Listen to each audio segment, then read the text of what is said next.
வணக்கம் நேர்களே, தஞ்சாவூர் சமையல் சந்தோஷினி. வாங்க பாவக்காய் போட்டு சாம்பார் வைக்கலாம். பாவக்காய் 3 பாவக்காய் எடுத்து அரிஞ்சு வச்சுருக்கேங்க. பருப்பு வந்து வேக வச்சு வச்சுருக்கேன் பாருங்கள். அதில் ஒரு தக்காளி, பெருங்காயம், வெங்காயம், பூண்டு, ஜீரகம், மஞ்சத்தூள், கொஞ்சோண்டு எண்ணெய் ஊற்றி வேக வச்சா நல்லா சீக்கிரம் வந்து போயிடுங்க. எல்லாமே இதில் நம்ம போட்டாச்சு. நல்லா குக்கரில் வச்சு ஒரு 3 விசில் விட்டுருக்கோங்க. நல்லா வெந்து போயிட்டு பாருங்கள். இப்போ நம்ம பாவக்காயை வந்து வதக்கிடலாம். கொஞ்சோண்டு எண்ணெய் ஊற்றி இந்த பாவக்காயை நம்ம வதக்கிடலாம். அப்போ தான் கசப்பு இருக்காதுங்க.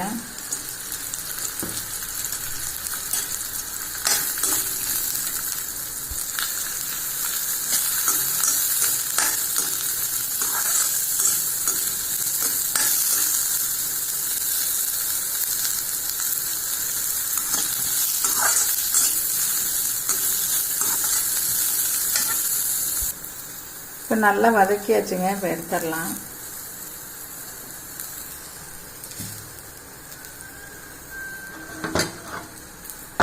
இப்போ நம்ம பருப்பை போட்டுடலாம். இப்போ இதில் எல்லாமே நம்ம போட்டுடலாங்க. நாங்கள் உப்பு போட்டுடலாம்.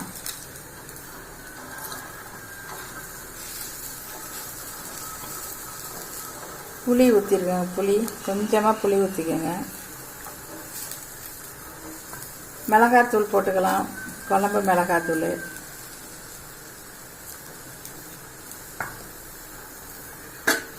அவ்வளவுதாங்க. நல்லா கொதிச்சோன்னா நம்ம பாவக்காய் போட்டு கொதிக்க வச்சுட்டு தாளிப்பு கொடுத்து இறக்க வேண்டியதாங்க. சூப்பராக இருக்கும்.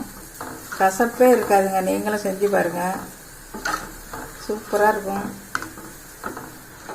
நல்லா கொதிக்கட்டும். பாவக்காய் நம்ம இதில் போட்டுடலாங்க. பாவக்காய் எல்லாத்தையும் இதில் போட்டுடலாம்.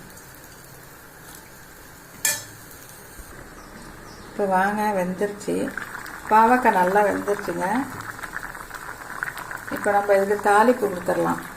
கடுகு, கருவேப்பிலை தாங்க போட்டிருக்கேன். வெங்காயம் நம்ம அதிலே போட்டோம்ல. பாவக்காய் சாம்பார் ரெடி ஆகிட்டுங்க. இந்த மாதிரி நீங்களும் செஞ்சு பாருங்கள். சூப்பராக இருக்கும்.